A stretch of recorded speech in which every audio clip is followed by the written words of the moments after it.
Welcome to another fine episode of Musical Shenanigans. This one being called Shadrach, Meshach, and Abednego, where we find ourselves in very hot water discussing Taylor Swift. You heard right, Taylor Swift.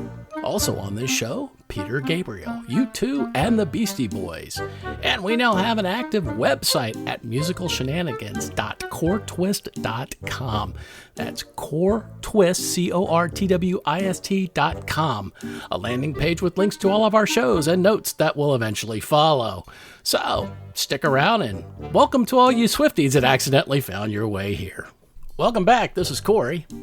And this is Dave. And this is Scott. And praise Satan and all that blah. This show is dedicated to the ladies. Sure. But before we go any further, Dave, tell us what we're doing. All right, so those of you who have tuned in before know what I'm about to say. We have gone through the Rolling Stones top 500 albums list of all time. We have randomly chosen 192 of those albums. We have seeded them into a bracket, and we pit them head-to-head one round at a time. 2 albums go in, only one comes out. We debate them, we talk about them, we take a vote.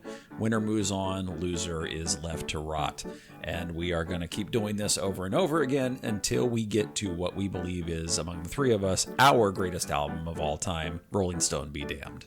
So, Cory, you want to cue up the first round for today? Yes. So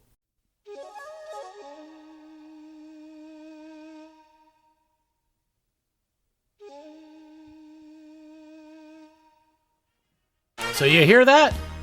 That's the sampled sound of a mating call of a hermit thrush, a very aggressive lover and indigenous to Northwest Canada. It's an absolute fact, I just made that up.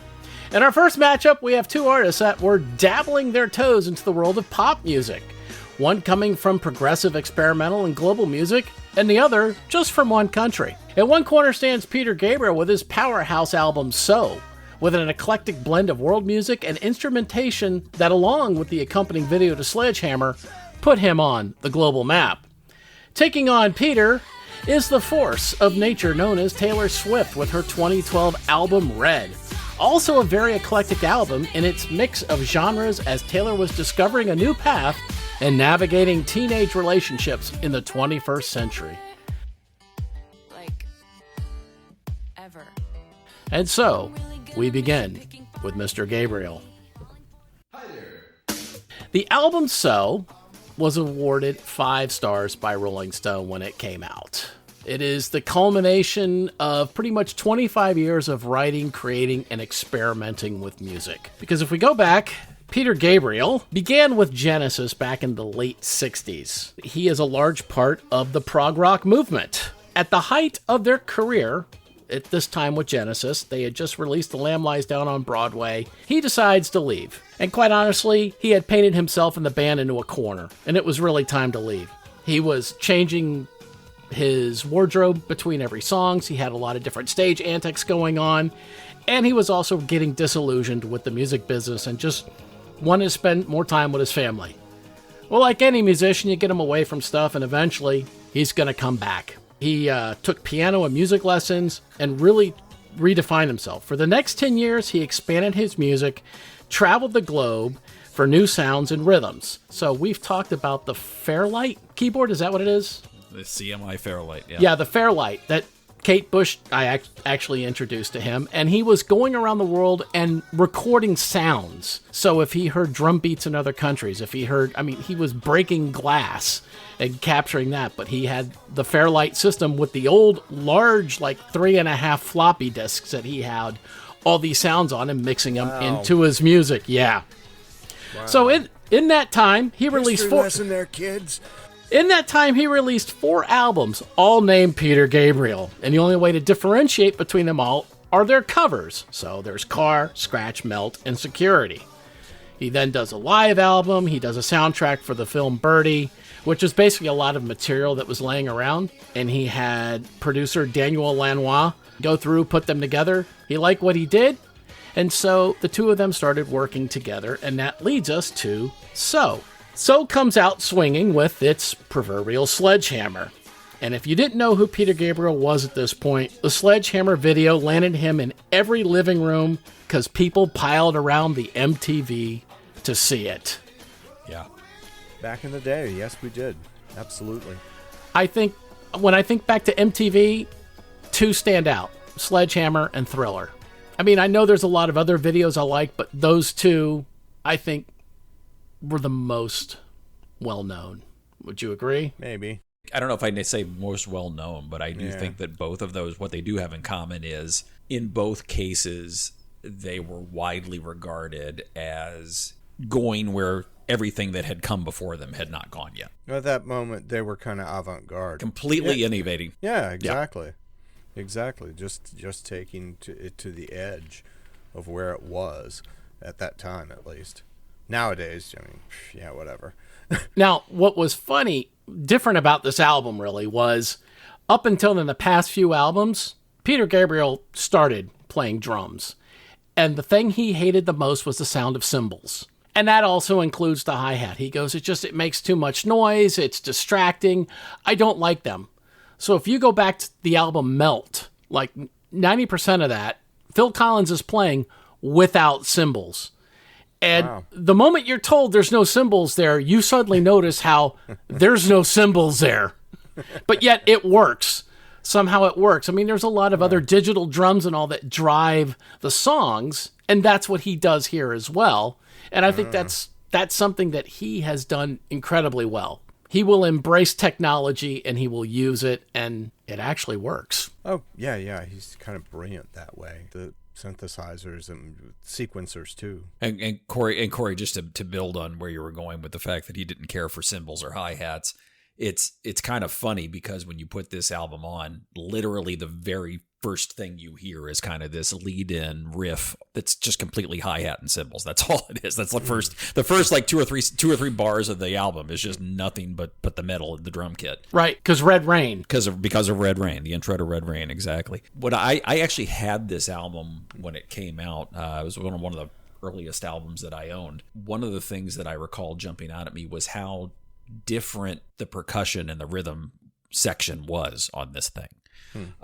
There was a lot of beats. I mean, most of pop music, not just then, but today, is like very simple 4/4, kick, snare, cymbal, and then you move on. But this was like, probably partly because of the African influences that he drew on, this was just beats and rhythms that I had never heard before at that time. I remember that was like the standout thing that really caught my attention as I was listening to this the first time. Yeah, after his travels, and this is going to come up later, but being part of Amnesty, being part of Live Aid, and all of these other organizations, he traveled the world. He actually went out and collected rhythms. Wasn't this around the time of the last Temptation of Christ that he did the soundtrack for? He did that after this, I believe. That was a couple of years after this, I think. Yeah, it's so brilliant.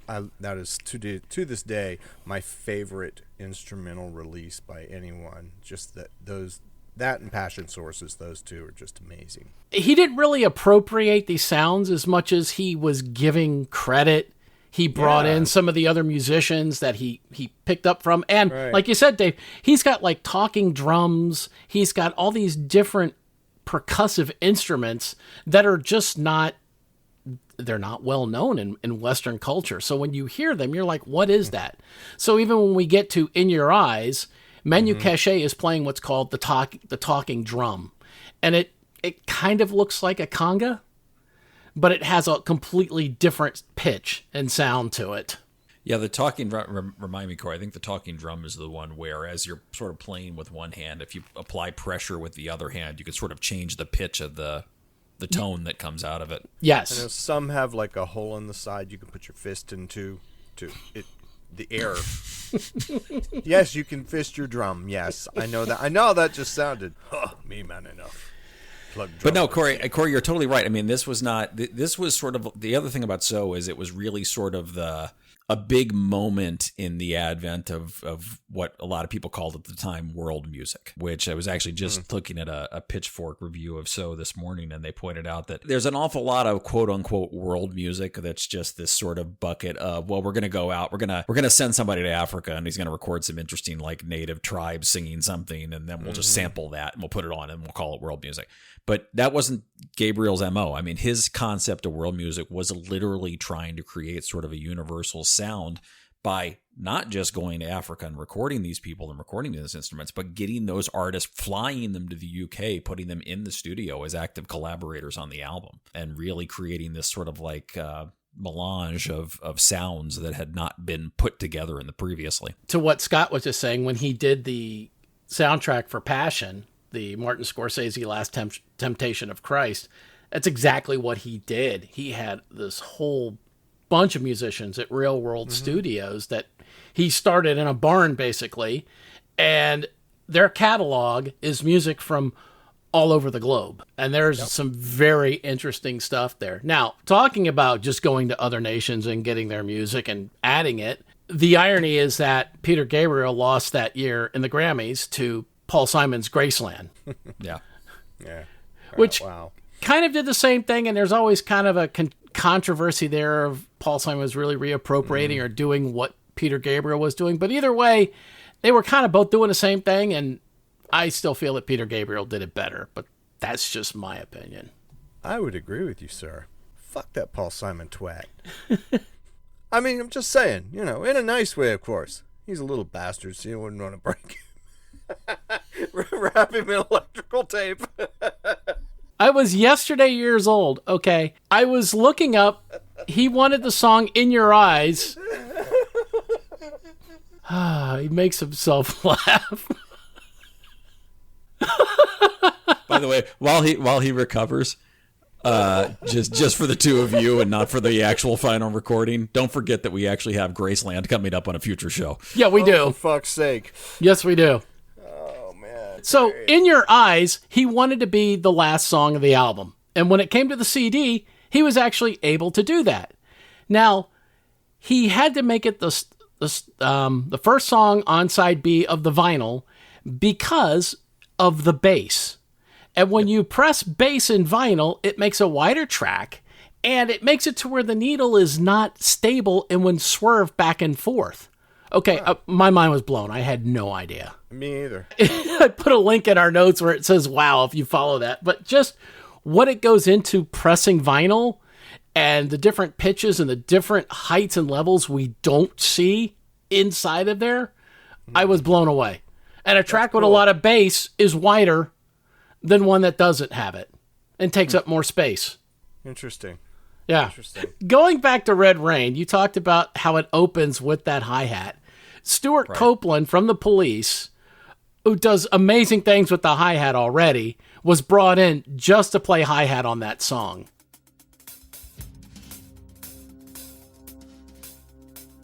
There is a drummer on it too, but what I've always noticed is, especially if you listen to this song on headphones, it sounds like you're in the middle of a tempest. It feels like a rainstorm. And he does that with the percussion alone. There's no other tricks. There's no other sounds of, grab one of those CDs, sounds of a summer storm mixed into that. It's all done with the musicians and the music. Summer breeze makes me feel fine. Sorry. You bought the wrong disc, dude. You said summer. What, we're not doing Seals and Crofts today? Jesus. Damn it. Why aren't they on the top 500? I don't know. Gosh. You tell me, because some twat put this list together. That's why. Maybe they should have been. Fuckers. So I mentioned earlier that, back to Red Rain, I mentioned earlier that one of the things that stuck out for me the first time I heard this album was the beats and rhythms that I'd never heard before. And the second thing that stuck out to me when I first heard this album was a voice that I had never heard before, which was on the track Don't Give Up, which you mentioned earlier, Cory. This sort of ethereal woman's voice, almost, quasi-operatic, sounded processed, couldn't quite tell if it was being run through a synthesizer. It turns out it was Kate Bush, who I had been totally unfamiliar with. And so in addition to sort of like opening my eyes to new rhythms, it opened my eyes to this amazing singer who I had never heard of. Her voice is just, it's one of those, the first time you hear it, especially on that song, the first time you hear it, it just immediately grabs your attention. It sounds like a real person, and yet at the same time, it doesn't sound like a real person. She had a very unique timbre to her voice that I've never heard anybody duplicate since, honestly. She's like a plastic Barbie doll. You could just take her apart. It was the best choice. You know who he wanted to get originally to do that song with him? Dolly Parton. Right. Dolly Parton. I can't remember. Dolly, Yeah. really? Dolly Parton. Wow. He wanted Yeah. Dolly. He was writing this. Wow. It was based on some books and photographs he found of Depression era pictures, American Dust Bowl, and so that's where the whole story of the person's become unemployed. They're describing their feelings of isolation, loneliness, and despair, and it was just kind of have an Americana feel. And he wanted her, but at the end of the day, Kate Bush just nailed this song. Yeah, Kate really, really, really came. Yeah, she made that song great, even though, well, anyway. Even though what? I'd say even though she was kind of a little underused on the track, I thought, but yeah, she was all right. Well, I mean, she has her own album on the top Rolling Stone 500, which we've talked about. So it Right. wasn't like she didn't go on to bigger and better things. So True.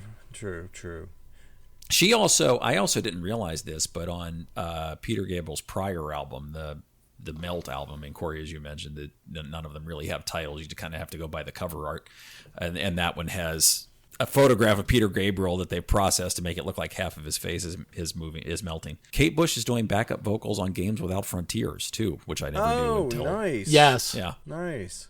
I didn't know that. Cool. I always love that song. That's my favorite old Gabriel song. Yeah, one of mine too. So obviously a lot to love here. Yeah. Not a lot to hate on. I mean, it's. I'll be mad if you say shitty things about this album. It's awesome. I mean, yeah, there were a couple of songs that were a little like.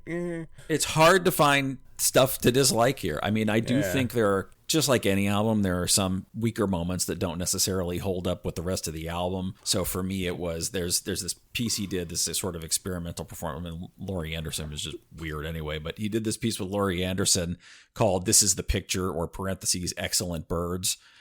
They could have pulled that off the album without really missing anything, honestly. And then the other criticism that I know people levied at this when it came out is, oh my gosh, Peter Gabriel's given up on art. He's selling out because Sledgehammer and Big Time are just an attempt to get radio play, just an attempt to get in circulation on MTV. Personally, I don't really think that's what it was. No.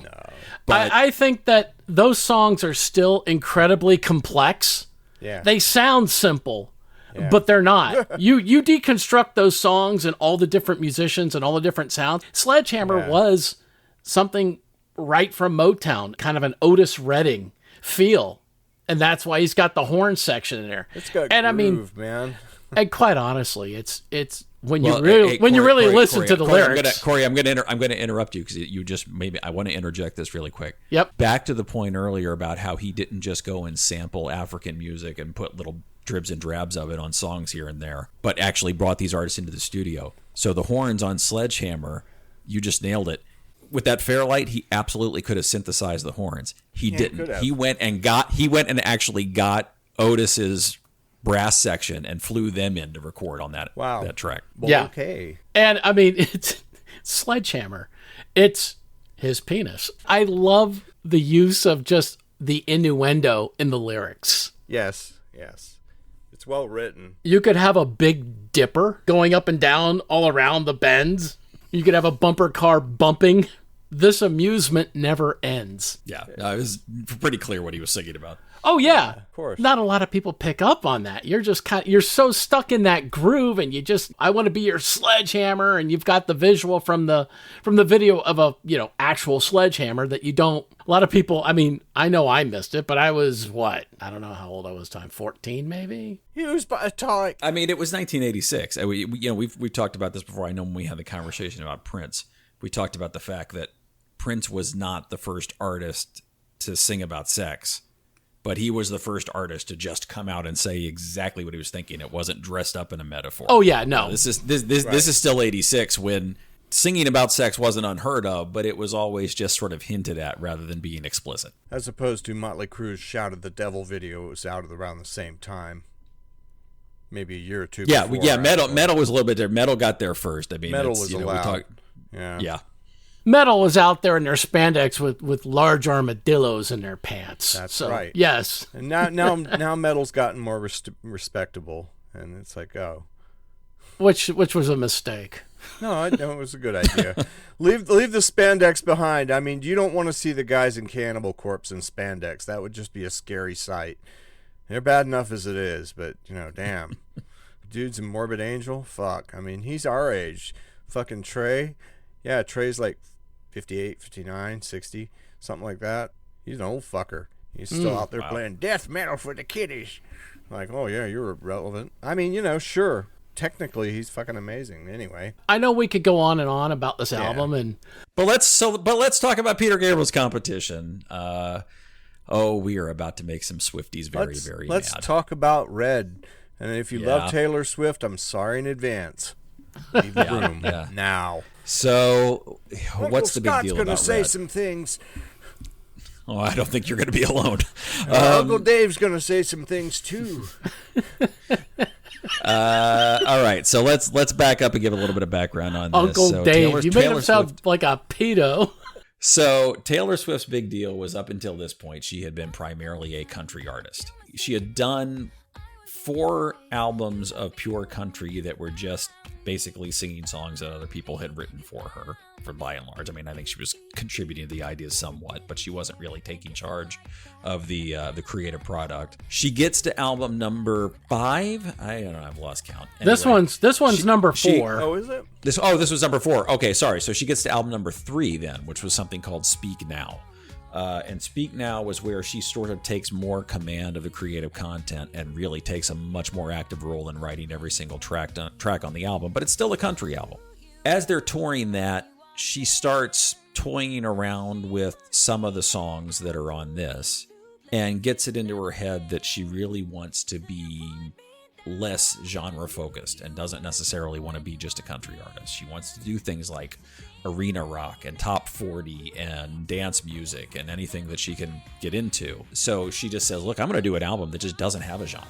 They're just going to do stuff I like. And so you get into this album, and like I said, there are things like arena rock and dance and dubstep and all these things. She wants to learn. She brings in other artists whose work she likes. She brings in, as producers, Max Martin and his partner Shellback, who had done a lot of production on a lot of other albums, and basically puts together these sort of like little writing confabs, primarily based around emotions that she's going through. Where what she would do is, she was going through a bad breakup at the time. A lot of people say it had to do with the actor Jake Gyllenhaal, that she had broken things off with him. She's dealing with a lot of emotions, and so what she would do is she'd take what she was feeling, come up with something musical that she thought illustrated that, get everybody in a room, play the basic preliminary on the guitar for them, and say, okay, that's the rough idea. How do I make it better?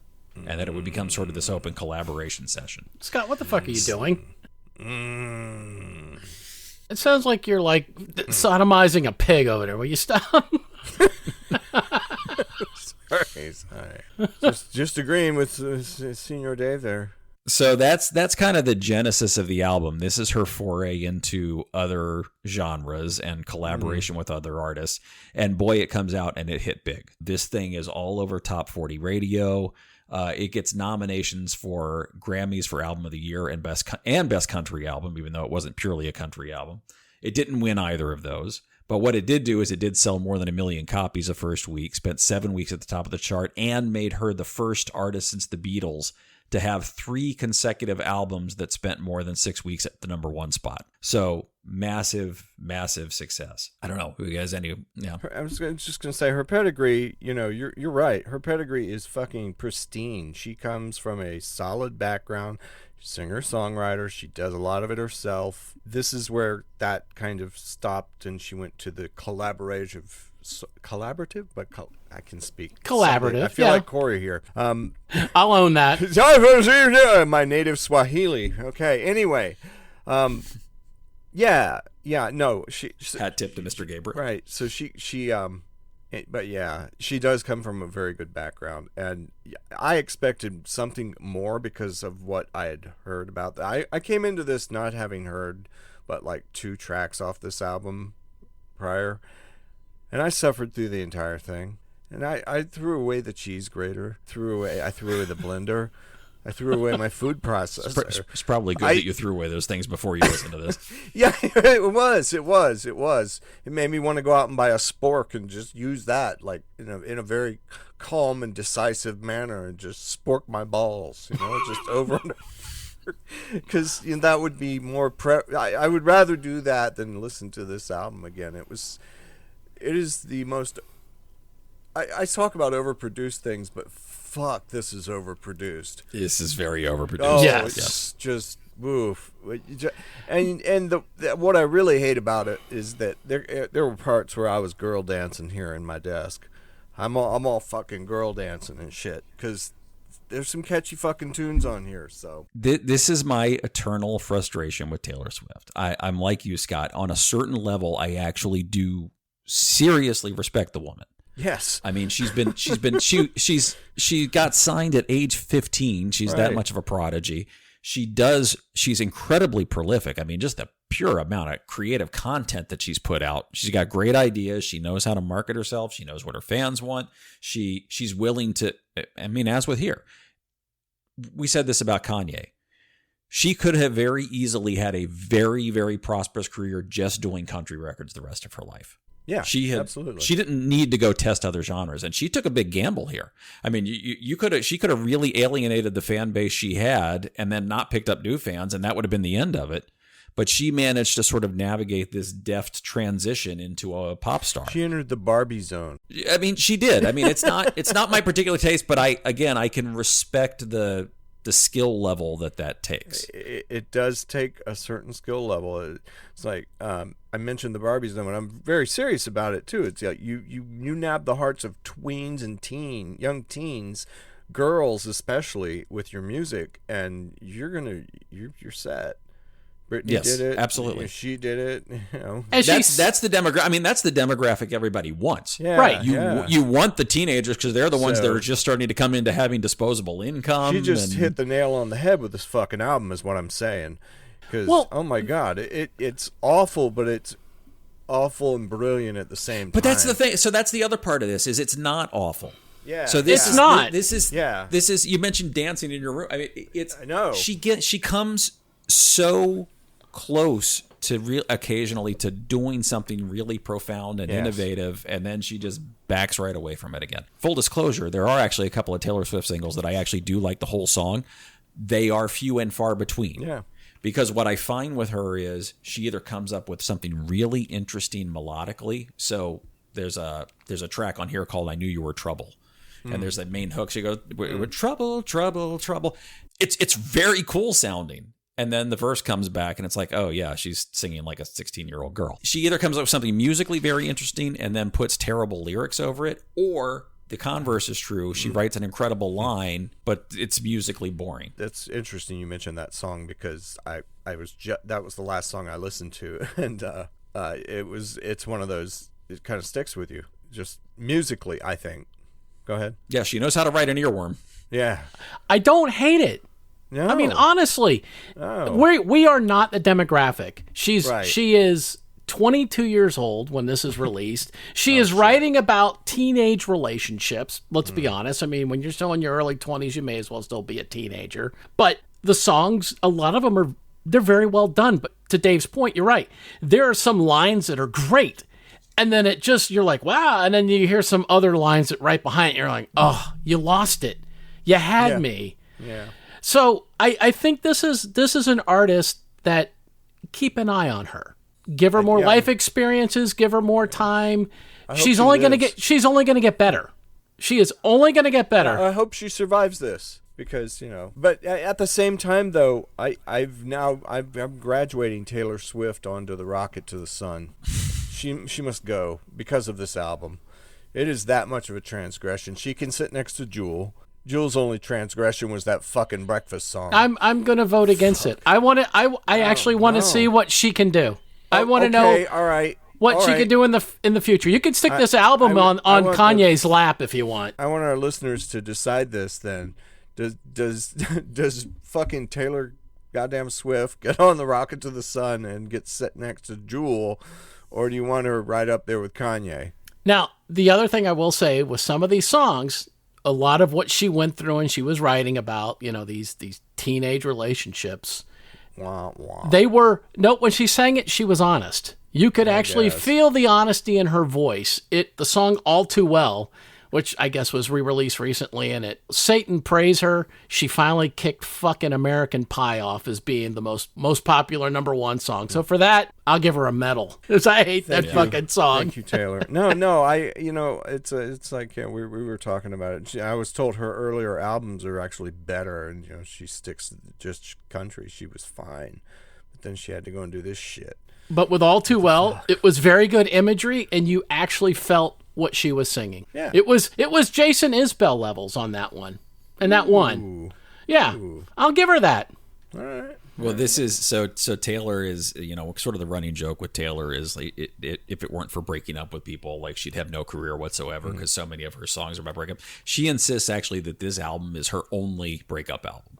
That this was the only album that was truly inspired by a bad breakup. But Cory, when you say teenage relationships, I read something. Actually, there was an interview with a woman who had gone to high school with Taylor Swift.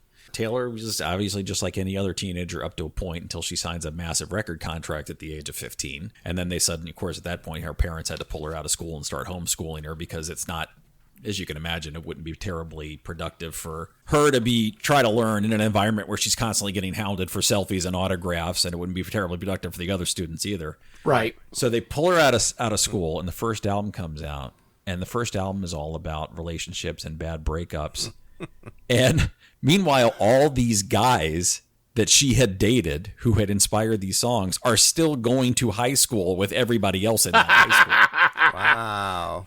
And so, like, there's these big, everybody at this high school are hearing these big top 40 hits, and they know exactly who the fuck she's talking about. Yeah. And apparently it caused quite a bit of, angst at her high school. The title of the interview was in an article said, "I went to high school with Taylor Swift. Everyone hated her." Nice. I wanted to mention, too, that the album Red is, did you guys listen to the original release, right? Because there's a new release out called Red, Taylor's version. Yes. Which is after she rebought her rights to her album. So I don't know. No. She did not rebuy her rights. So here's what happens. Yeah. Yeah. So I was gonna. We do need to talk about this, because if we you do look up Red on a streaming service, you're gonna see this is relevant. Yeah. All right. So as I said, she was signed at age 15. At age 15, as you can imagine, she did not know much about the music industry or how it worked. And like a lot of young artists, she signed a contract that gave broad rights to the record company. We've talked about on a prior show that when you write a song, that gives you certain legal rights to it. And when you record a song, that gives you a separate set of legal rights to it. And what typically happens in a recording contract for a new artist is, hey, you need us more than we need you. You come in, make an album for us. We'll pay for the studio time. We'll pay for the marketing. We'll pay for the concert tour. We will give you an upfront advance of cash in your pocket against the album sales. And then we're going to own the content. The exchange is you're done. You don't own a piece of anything after that. Her first album comes out. It is an unexpected hit, starts making a lot of money for this Big Machine Records, which was the label she signed with. It was in the name. Yeah, exactly. She starts getting down to the end of that contract and realizes she doesn't own the recordings, that she had signed away the rights to that. And they said, well, we'll make you a deal. We will basically allow you to buy back those recordings if you sign a new contract agreeing to make more albums for us. So essentially, you come in and record one new album, we'll release the rights to one of the old albums, and you'll essentially buy them back by generating new content. She said, yeah, I'm not going to necessarily do that. She ends up signing instead with a company called Republic Records. And under the deal with Republic, by this point, she learned her lesson, and she was going to own all the recordings going forward, but she still didn't own the back stuff. 2019 happens, and a guy named Scooter Braun, who owns a company called Ithaca Holdings, call him Scrotum, and buys Big Machine, this former label of hers. Now, Scooter had a little bit of a history with Taylor. Scooter had been a lot of work with Kanye and the Kardashians. There was an incident where a phone conversation that was supposed to be private between she and Kanye got recorded and leaked on the internet.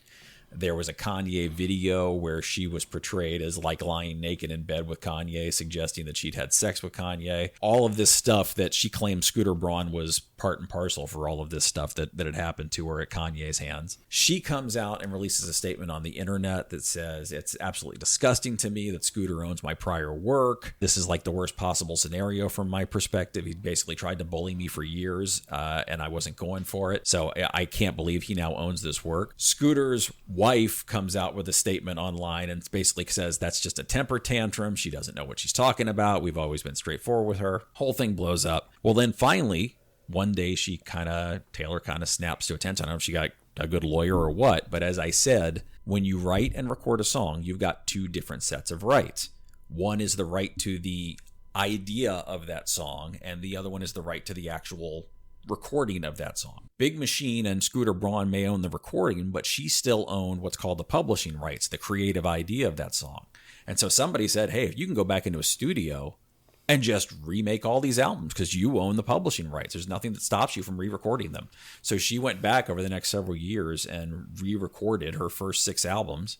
So now when you go to stream these on your favorite streaming platform, the odds are good you're going to end up streaming the remake, which puts money in her pocket and means not a dime ends up going to Scooter Braun. Yes. Yeah. So back to, like, there are things I respect about her. She's savvy. She gets it. Yeah. I give her. She grew up in the business, so I give her full credit on this one because I think when she left Big Machine, she understood that, okay, you all own it, fine, but if you ever want to sell it, let me know, because she'd want to buy it. Right. She would want her own stuff, and they still sold to Scrotum or Scooter Braun. Well, they sold the whole company, yeah. And then he turned around and sold it for $300 million to somebody else.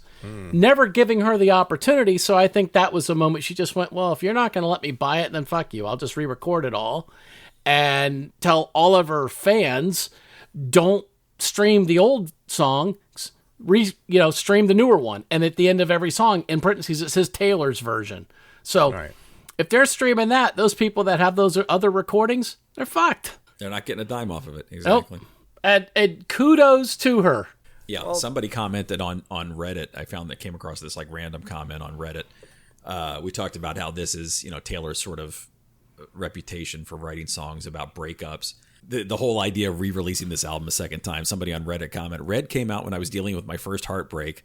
Then it came out again when I was dealing with my second heartbreak. I swear to God, she better not release it again. Yeah. Say what you will, and I have a lot of there's a lot of it about it I don't like, and there's a lot about it I do like.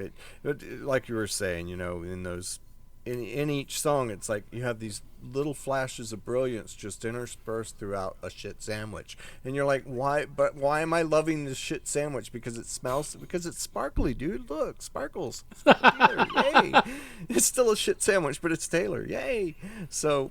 That makes it kind of happy. I'm just going to say. A little behind the scenes for people listening to this. Whenever we do one of these podcasts a while ago, we started coming up with this idea of shared notes. We have a shared document on Google Docs that we take notes on and share ideas and information. I saw him typing his shit. I one bullet that Scott wrote about this album. He just wrote, there's a bullet that just says, I hate us all. I think that sums it up. Yeah, pretty much. Yeah. That does say a lot. I think we're ready to vote. What do y'all think? Oh yeah. Yeah. All right, I'm first. Yeah, I know. I will. But okay, never mind. Peter Gabriel, Dave. Yeah, so Sledgehammer and Big Time. Peter Gabriel might have been criticized for trying to go commercial, but this whole Taylor Swift thing was nothing but a naked attempt to go commercial. And so I definitely have to give it up for Peter Gabriel. I just need to say that my vote is for So, not fucking Red. That's awful. No. Now, I will say there could have been something else that Red could have gone against and beaten. Because there's certainly some other shit we've had that easily I would have been like, nope, I'm gonna give this one to Taylor, but not this time around. I mean, possibly, but you know what? That's the nature of the bracket. It just would have hit something better eventually. Now, this is actually an upset. Believe it or not, Peter Gabriel was rated at 297. This album, I have a problem with that already. And Taylor Swift was at 99. Holy shit. So yeah, almost 200 spots here. Yeah. Yeah. Listen, the reason we started doing this was because of our sense that Rolling Stone got this wrong in a lot of places, and boy, this is a good example of that. Mm-hmm. Yep. Agreed. All right.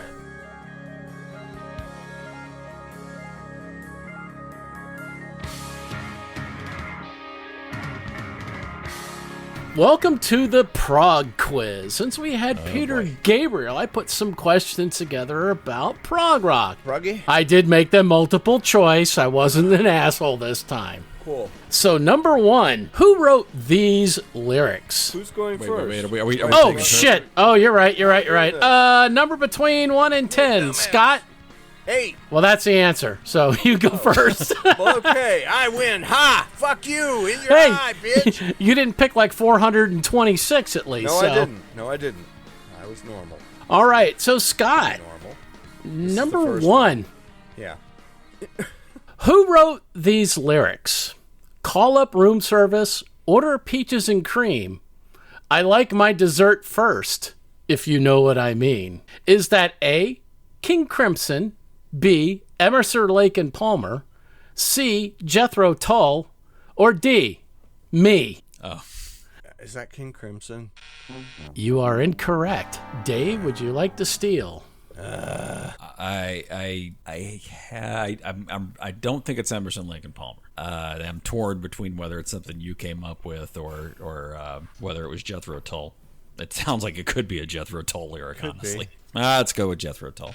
Okay, and the answer was Emerson, Lake and Palmer with the Porn song title or Emerson, Lake and Palmer track?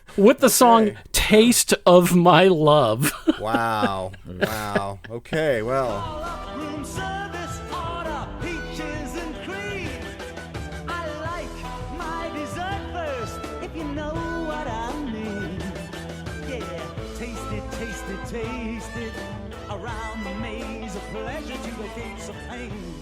Right. All right, so Dave, number 2. Which of these is not a real prog God damn it. Which of these is not a real prog band name? Spheric Universe Experience, Luminous Flesh Giants, Wow. Thoracynthesis, or Brain Heart Infusion? I'm going to go with the Flesh Giants answer. That would be incorrect. Scott? Wow. Really? I'm going to say brain heart infusion, but I'm probably wrong. And that is incorrect. It is thoracynthesis, which is a medical term for removing excess fluid.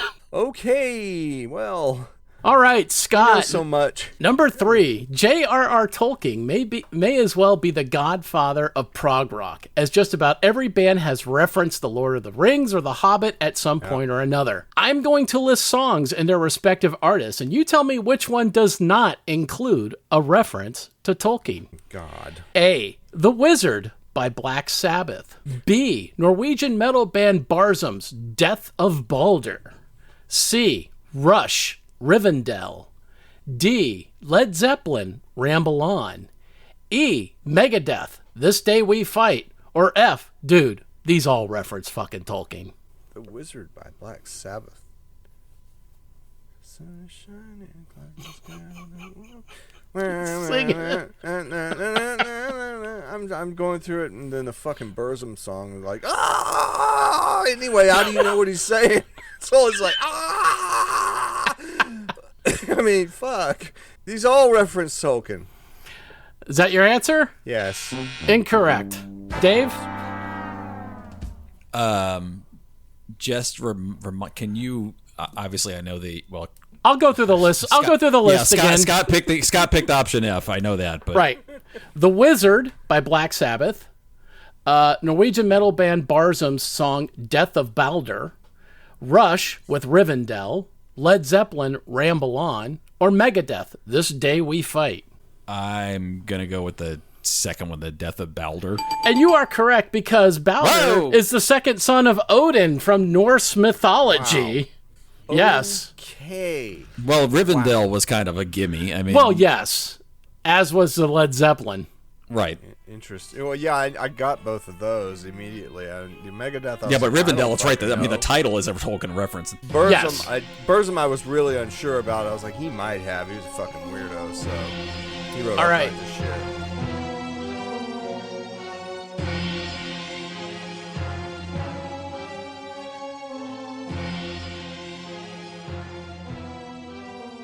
So, number 4 to Dave.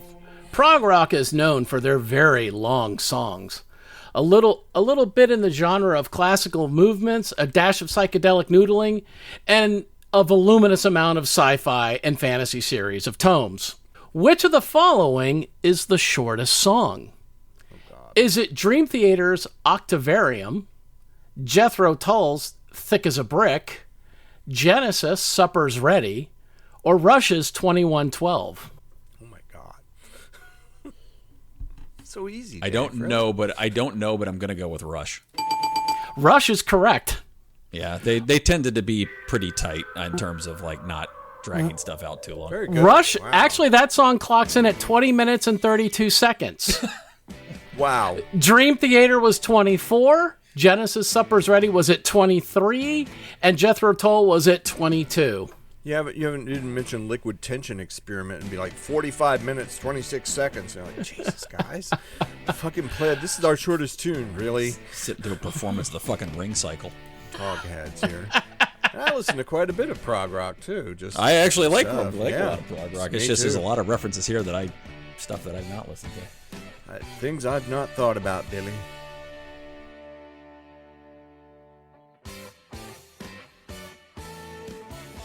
All right, Scott, number 5. What do the following songs have in common? Pink Floyd, Money, Rush, Tom Sawyer, Peter Gabriel, Salisbury Hill, Ozzy Osbourne, Diary of a Madman. A, the protagonist is dealing with some personal issues they are going through. B, the songs tackle the trope of man versus societal standards. C, the songs utilize uncommon time signatures. Or D, all keyboard synthesizer parts were played with a Kurzweil K2000. I think I'm going to say they're the time signatures. That is correct. They all utilized 7/4 time in their songs at one point or another. Because Diary of a Madman, I know, is a fucked up time signature to play. So, yes, and I love that shit. No, that's one thing I love about prog. Okay, Dave, number 6. Can you spot the fake album title? I will give you the names of real prog bands and an album title. Can you pick out the fake? Mandrake Paddle Steamer with Pandemonium Shadow Show. B, Perry Leopold Experiment in Metaphysics. C, Igginbottom with Igginbottom's Wrench. D, Tea and Symphony with Painting Music. Or E, Principal Edward's Magic Theater with the name Soundtrack. Wow. All of them are real bands. Well, didn't you say one of them's not? No, one of the albums is not. One of the album titles is fake. Oh, shit. I'm gonna go with huh? Yeah, I'm going to go with the first one, I guess. That is incorrect. Scott? I don't even know what they were, dude. What? Higginbotham's piano and Bill's... Okay. A, Mandrake Paddle Steamer with Pandemonium Shadow Show. Which, for the record, was what I guessed. So Yep. you can B, take that off the table. Okay. I just wanted to say it again. B, Perry Leopold Experiment in Metaphysics. Igginbottom with Igginbottom's Wrench. Tea and Symphony with Painting Music. And Principal Edward's Magic Theater with Soundtrack. You know, I'm gonna. It sounds real, but I hope it's not real. I'm gonna say Painting Music. That is correct. Yes. Very good. I don't know how I did that, but yes. All It's a right. Stupid sounding title. All right. That's what So you choose, Scott. number 7 to you, Scott. Have we gotten one of these right yet? That Yeah, hasn't just been the Dave, result you of a got ran- one. No, wait. That hasn't just been the result of a random guess, is what I was... No. No, yeah, I did. No, I did. I the signature. Oh, yeah, the time signature. Okay, there. Yeah, that's true. So- Okay, Yep. fair enough. Fair enough. All right. Yes. So match the story to the concept album. Oh God. A young man's quest to follow his dreams. He is caught between the grandiose forces of order and chaos. he travels across a lavish and colorful world of steampunk and alchemy, with lost cities, pirates, anarchists, exotic carnivals, and a rigid watchmaker who imposes precision on every aspect of daily life. Is this A, yes, closer to the edge, B, King Crimson in the court of the Crimson King, C, Jethro Tull, thick as a brick, D, Rush, Clockwork Angels, or E, Dream Theater, Metropolis Part 2, Scenes from a Memory. Metropolis, yes. Metropolis, good God. My second favorite album behind Aquamini. This one's to Cory Scott. Trying to speak English again. All right. Ooh, God. I'm gonna just say King Crimson. And that would be incorrect. Dave? I'm going to go with the Rush. And that is correct. Wow. Clockwork Angels, Okay. yes. All right, number 8 to Dave. Marillion, British rock band, prog band, had a concept album featuring thematic elements of lost love. It was part of the table of elements that I never learned. Sudden success. Marillion had a concept album featuring thematic elements of lost love, sudden success, along with an upbeat ending. It also featured the band's biggest hit to date, Kaylee. What is the name of this album? Is it A, Misplaced Childhood, B, The Similitude of a Dream, C, Snow, D, Leftoverture, or E, Operation Mindcrime? Leftoverture? Is that what that one was? Leftoverture, yep. That's kind of clever, actually. What was the second one again? The Similitude of a Dream. I'm going to go with that. That is incorrect. Scott, for the steal? Leftoverture. And that is incorrect as well. The answer is Misplaced Childhood. The Similitude of a Dream was by the Neil Morse Band. Snow is by a band called Spock's Beard. Leftoverture is a Kansas album. Kansas, thank you, yeah. And Operation Mindcrime is Queensryche. Queensryche, yeah. Yeah, that one that was the only one I knew. Is it too late to say I'm sorry? And can we get it together again? I just can't go on pretending that it came to a natural. All right, You're a so liar, sir. Scott, number 9. Oh, God. What concept album takes you on a surreal ride with Rail, a New York graffiti artist who wakes up in a netherworld? Is it A, Gentle Giant, The Power and the Glory? Is it B, Genesis, The Lamb Lies Down on Broadway? Is it C, Vandergraaf Generator with Pawn Hearts? D, Caravan with In the Land of Gray and Pink?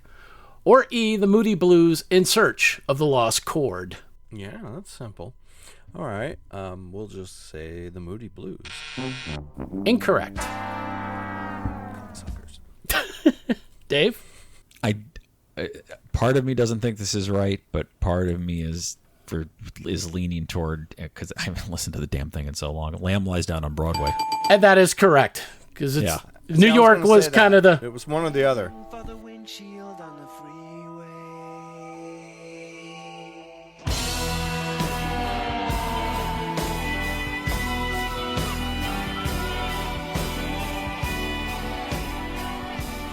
All right. And finally, number 10, Dave.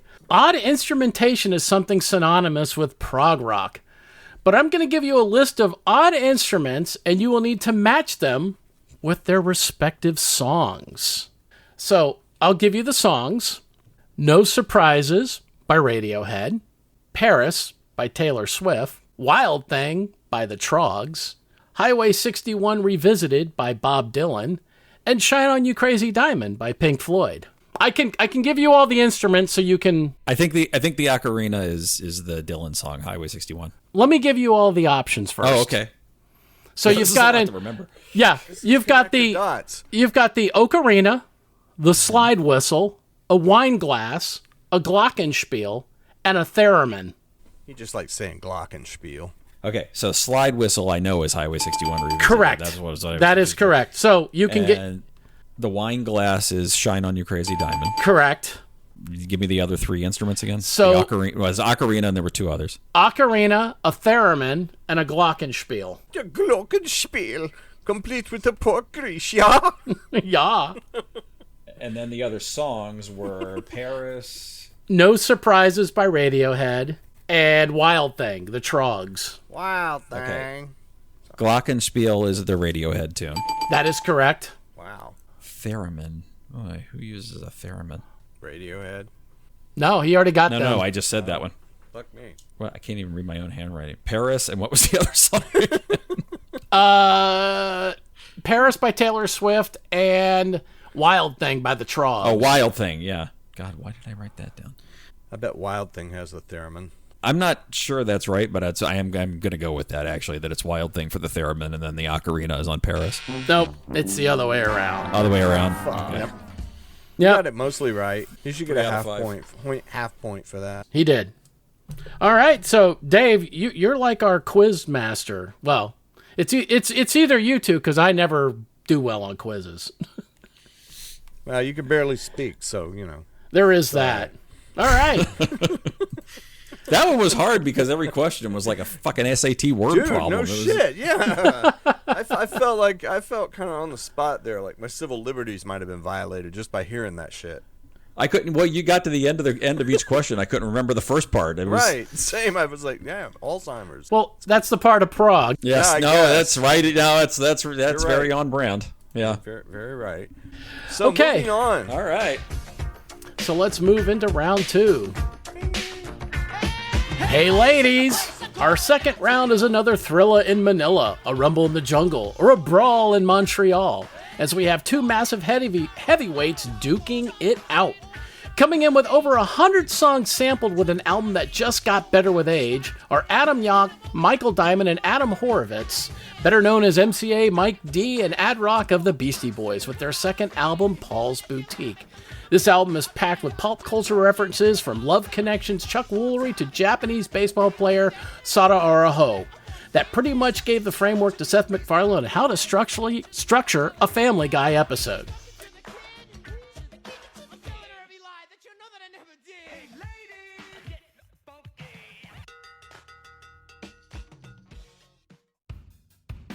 Taking on the Beastie Boys are four lads from Ireland: Bono, the Edge, Adam, The Edge.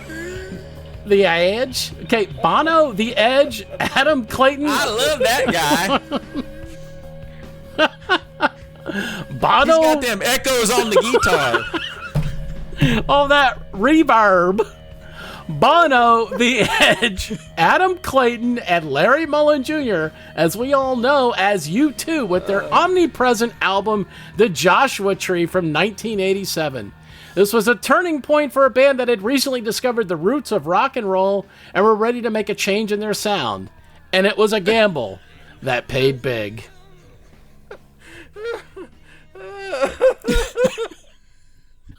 I'm glad I can amuse you, really. Yeah. I just talk. realized the It's sides of your alright. headphones light up. Yes, they do. I tried to get the one with the cat ears, but it wouldn't fit my head. Anyway, You get the one with the cat ears. I'm making you listen to fucking Taylor Swift again. it would have felt more appropriate yesterday than using these. Fuck me. That was. And so yeah. So let's start with Paul's Boutique. The Beastie Boys, their second studio album, and this is like in 1989 when this was released. Holy fuck! That's the year my son was born. Sometimes described as the Sgt. Pepper of hip hop. Your son? Really? He may well be. He may well be described that way. I do not know. I certainly hope not. Very disturbing imagery going on there. Sorry, Damon. Yeah, dude. No. Anyway, yeah. So good album. Lots of cool stuff. Lots of samples. Trey Cool, yeah. Lots of samples. Go Lots. Beasties. Yeah, oodles of samples. So many samples, and a lot of fun. It was really fun to listen to again. This was an album where Danny Wiseman in the LA Weekly commended the group's evolution from juvenile delinquents on License to Ill to psychedelic gurus, because after License to Ill, they were just young punks. I mean, it was a fun album, But even in a recent interview, Adrock was like, well, how do you see it? He goes, do you kind of regret all that? And he goes, the best use he could use when he hears it again is just cringy. Yeah. Because it really is just 12, 13-year-old humor. It's over the top. It's cruel at times. It's really bad. I mean, and they living that persona, that frat boy kind of rock. Right. When they were on tour for the album. I mean, they got like the big dick on the stage, and they were partying every day, and they were living the lifestyle of the persona they created on that album. And it was something they wanted to get away from. And Def Jam Records wasn't paying them, so moving out to LA and getting on to Capitol was a tremendous change for them. Yep. And thus brings me to my biggest problem with this album, because I don't think that they actually moved far enough away from it. Scott, you're right. Sonically, this thing is like dense. Yeah. It's packed with samples. It's really interesting to listen to from that perspective. There's still enough of like every time they start rapping, though, there's still enough of the juvenile frat guy yet. They hadn't completely abandoned that by this point. Frankly, I know I keep bringing up Kanye here, but it is kind of reminiscent of something that we said frequently about Kanye. Like, he would make something musically interesting, but then he'd start rapping and you just wish he'd shut up so you could listen to the interesting part. There's a lot of times as I listened to this that I sort of felt the same thing. I was like, would you guys just shut up and let all these samples play out? Because it's that's the most interesting part of this album to me. I was thinking too. You know, you're absolutely right about the juvenilia, but at the same time, to me, it was like the whininess of the voices. It was like, oh god, that's just it's like nails on chalkboard. I mean, the rhyming's cool. I like the beats. Like I said, musically, it's really cool. Lyrically, not my favorite, but you know. Well, later they actually, after this, and I don't remember it. I'd have to look it up and remind myself what year it came out. But they actually released a subsequent album that was all instrumental music at a certain point. Interesting. That thing is fast. I'll have to look up the name of it and remind myself. That thing's fascinating to listen to. See, that's a music nerd thing. I'm going to look up the instrumental album. Well, the next one was Check Your Head. I mean, I still love Paul's Boutique. And Check Your Head was amazing. Then they did release one called Some Old Bullshit. And it was a lot of their earlier punk days. In fact, the song Eggman comes from one of those songs. It was called Egg Rag on Mojo. And it sounds like a Bad Brain song, which was one of the groups they all liked when they were much younger. And two of them met at a Bad Brain show, interestingly enough. Cool.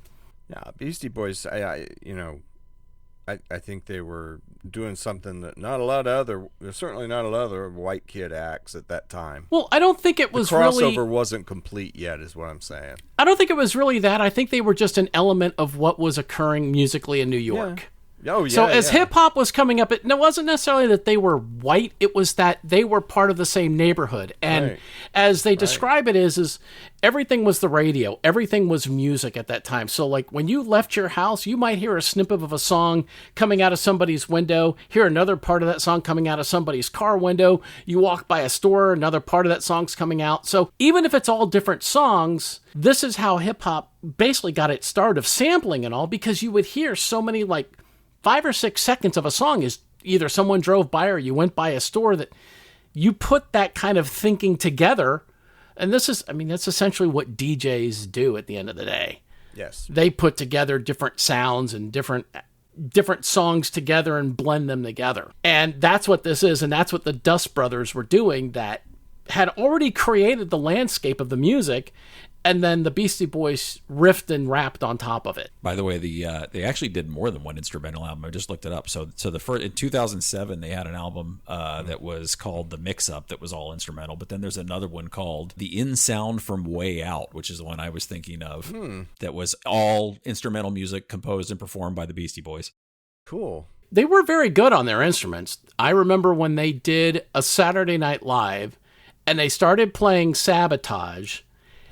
And then Elvis Costello comes out doing the original bit he did 20 years before. They goes, wait, stop. No, we're not going to do this. And then the Beastie Boys back him up on Radio. Wow.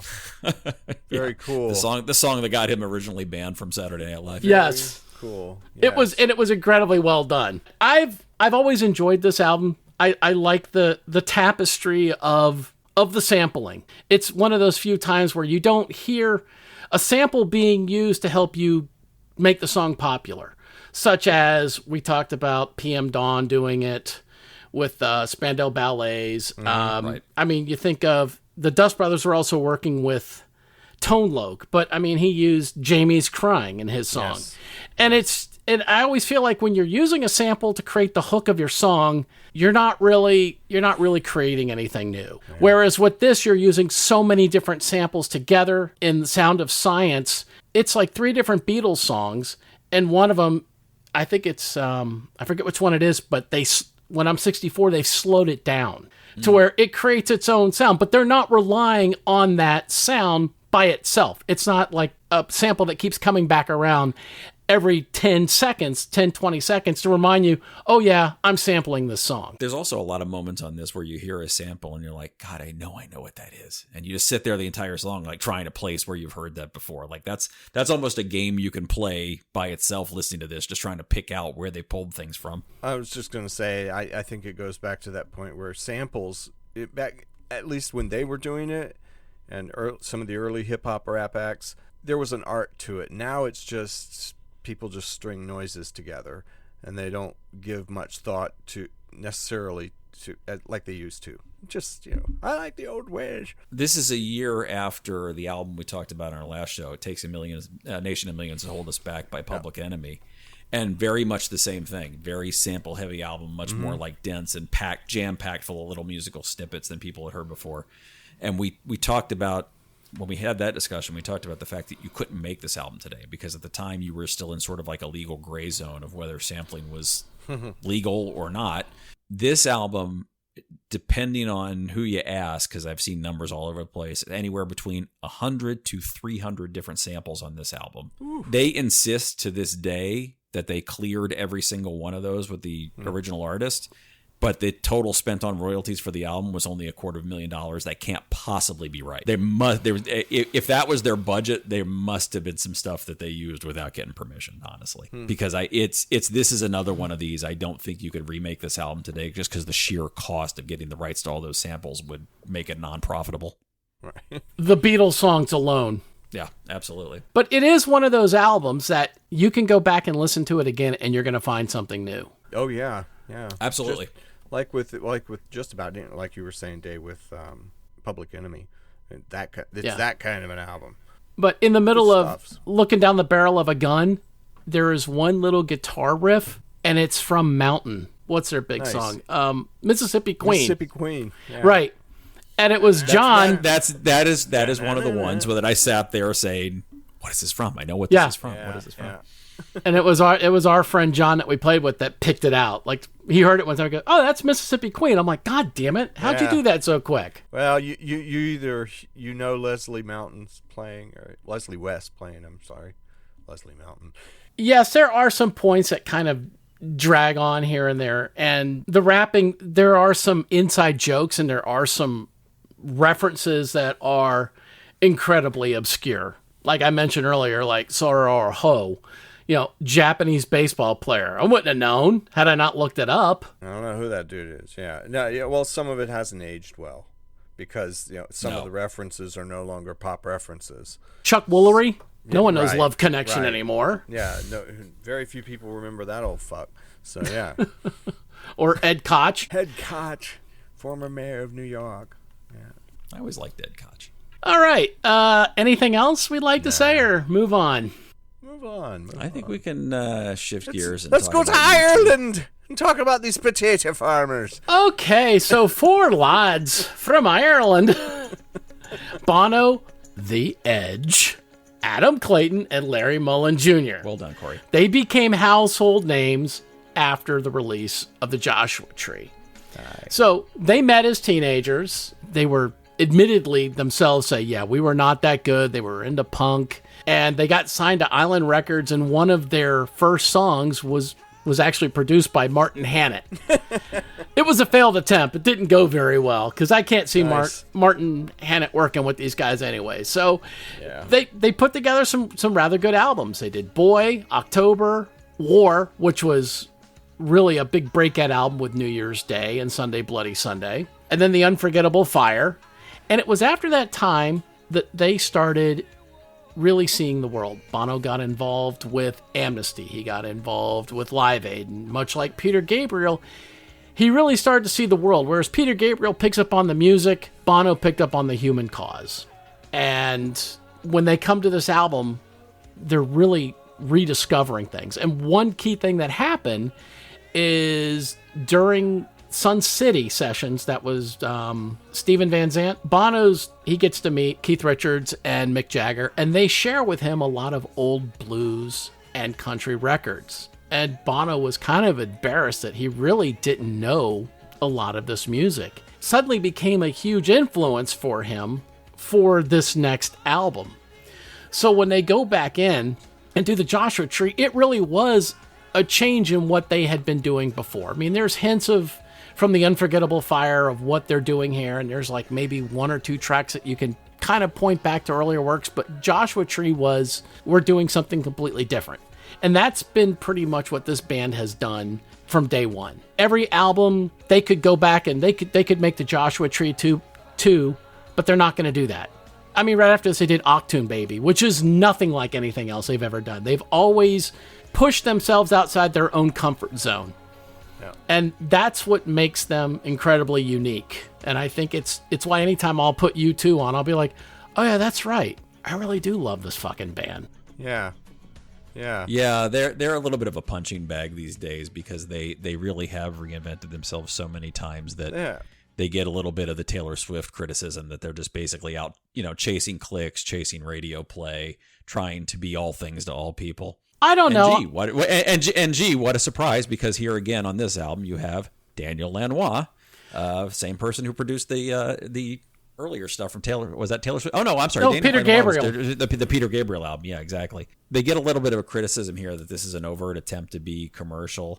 Actually, not so much on this album, but really when you start getting into Octung Baby and the subsequent albums after that. Zooropa. This is a hard band to talk about because here in 2023 they've almost kind of become a punchline.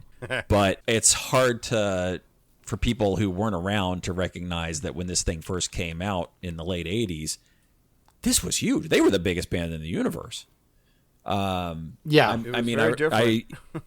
absolutely. So the fact that they've gone from that into, U2 is the thing that I remember when Apple released when they released Apple Music and they've released the iPhone, and every iPhone came with a copy of the new U2 album. Everybody was like, how do I get this shit off my phone? I didn't want a U2 album. Yeah, I mean, they kind of became a parody themselves later on, which is funny because this album is their first huge commercial breakthrough, and it's great. There's some solid songwriting on here. Problem was radio at the time didn't help matters by drumming it into our heads because, still haven't found what I'm looking for. Or with or without you cannot escape. Jesus. Oh, it's just, so many songs were hit singles on this album, which is great for them, but not so great for us X years later going, I still fucking hate that song. It makes me want to beat myself to death with a fork. But, here we are. And but they're good songs. They really are. And I think a lot of them still hold up, honestly. Yeah. This is one of these albums. I mean, this album is overtly political. Yeah. And a lot of we've talked about this with other political albums. Here we are in 2023, and a lot of the shit they're singing about, the facts may have changed, but the underlying problems haven't. And so it takes on new meaning in light of the current environment. It certainly can. To criticize the album, Bono gets a little whiny now and again, and that delay that the Edge uses is just, son, you need to turn that down. A lot of that delay and reverb is something Daniel Lanois liked to use. It's a bit much. Yeah, see, this is we're Scott and I we're probably going to go into different directions on this. I actually love it. There are, a guitar is more limited than certain other types of instruments. Like you can't produce the same range of sounds on a guitar that you can on a synth, for example. But every once in a while, somebody comes out and finds a way to use the guitar in a way that I haven't heard before. And the Edge was one of those guys. It's like, oh, wow, This guy came up with an entirely new way to play this instrument. He did. Yeah, that opening. Go on. No, it's just because you're right. That opening on which song? Where the Streets Have No Name. Where the Streets Have No Name. Yes. Love that. And I wrote this. What I really like about that song is because the album was kind of what Bono calls a love letter to America, and it's the idea of America, not the actual America, but what we are supposed to represent in the world that we don't, is that, they thought about wide open spaces and all. And that song opens slowly, and it builds like you're looking at a wide screen just opening up in front of you.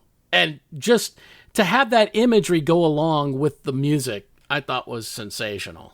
That was a brilliant move. Yes.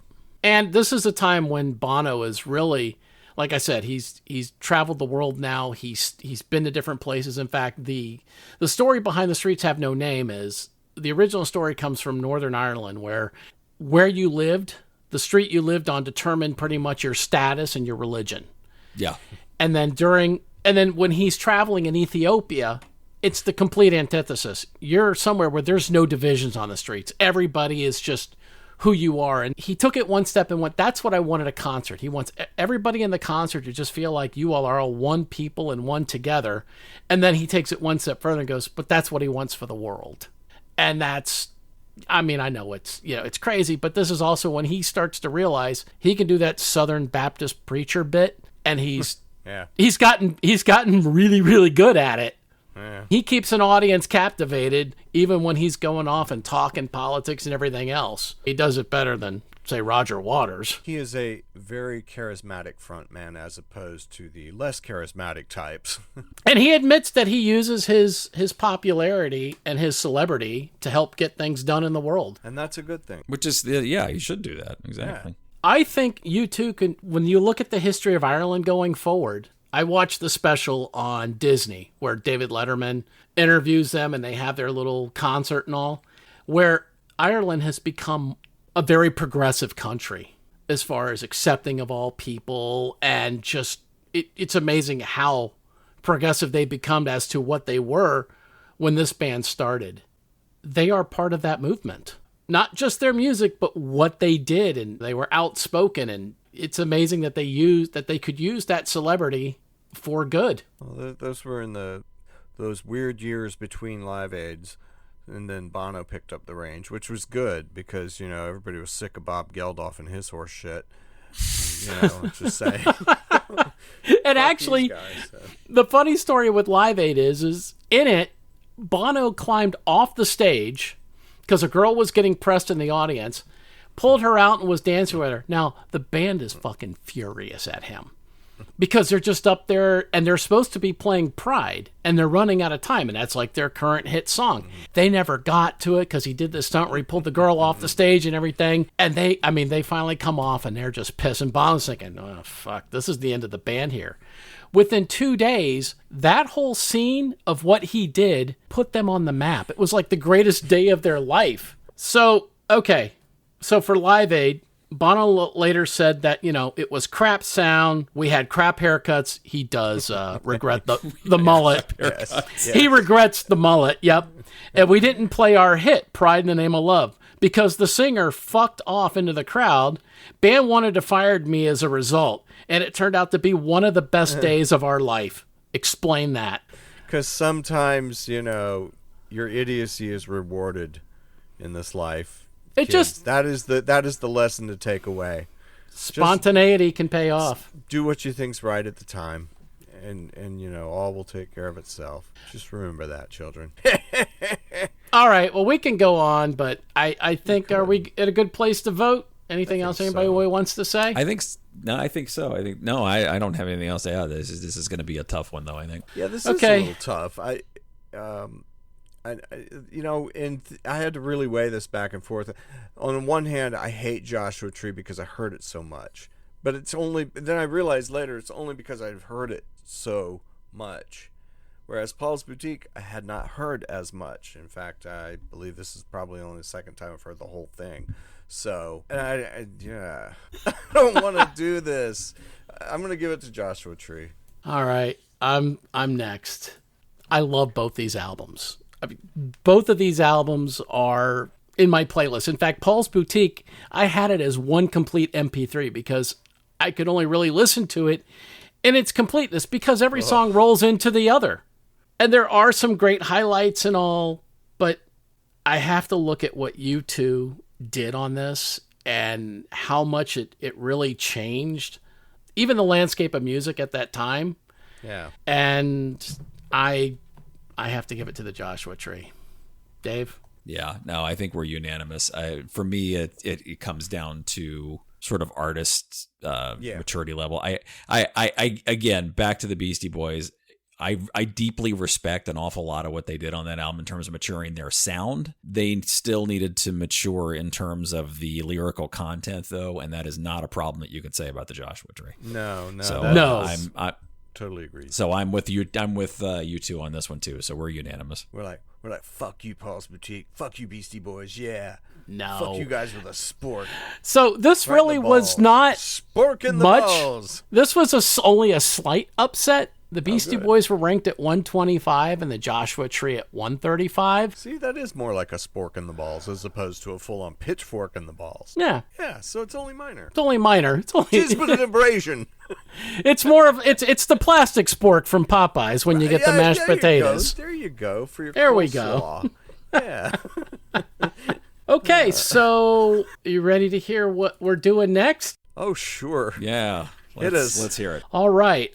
On our next episode, it will be the #1 album, Marvin Gaye with What's Going On. Wow. Rolling Stones. To be clear, Rolling Stones. Yeah, Rolling Stones #1. And Marvin Gaye will be Cocksucker. taking on the juggernaut that is Synchronicity by The Police. Oh, wow. Okay. In round 2, it will be The Doors with the Not really album. the first time Marvin Gaye took on the Police, actually, but I see what you did there. Oh, that's so funny. You see here, Jimmy, that's a joke. What did Brilliant. Billy become Jimmy? Never mind. I don't And in know. our second round, Shut up. You just keep telling us. in the second round, it is The Doors with the same name album of The Doors. And they will be taking on Yes with their album Close to the Edge. The Doors versus the Clothes. I don't know. Yes, and The Doors. Yes versus no. Yeah, okay. Sure, man. Yes and the Doors. Wow, that's a reminds me of a bit that the late Norm Macdonald did on Saturday Night Live several years ago when he was hosting the Weekend Update segment on Saturday Night Live. He goes, it was turning to the Billboard charts, coming in at #1 this week. Better than Ezra, just barely edging out #2. Ezra. wow. Oh, Norm. Miss Norm. All right, folks. Well, we'll catch you next time. We'll sing your praises in court. We'll say hi to your mother on the way out of the bedroom. We'll Push shake the your button, dad's Frank. hand. Somebody will give me $1. Give me $1 and I'll go away. Bye. Bye. Don't Bye. kiss your mother with that mouth, you nasty whore. I found my thrill on Blueberry Hill. Motherfucking blueberries with a fucking...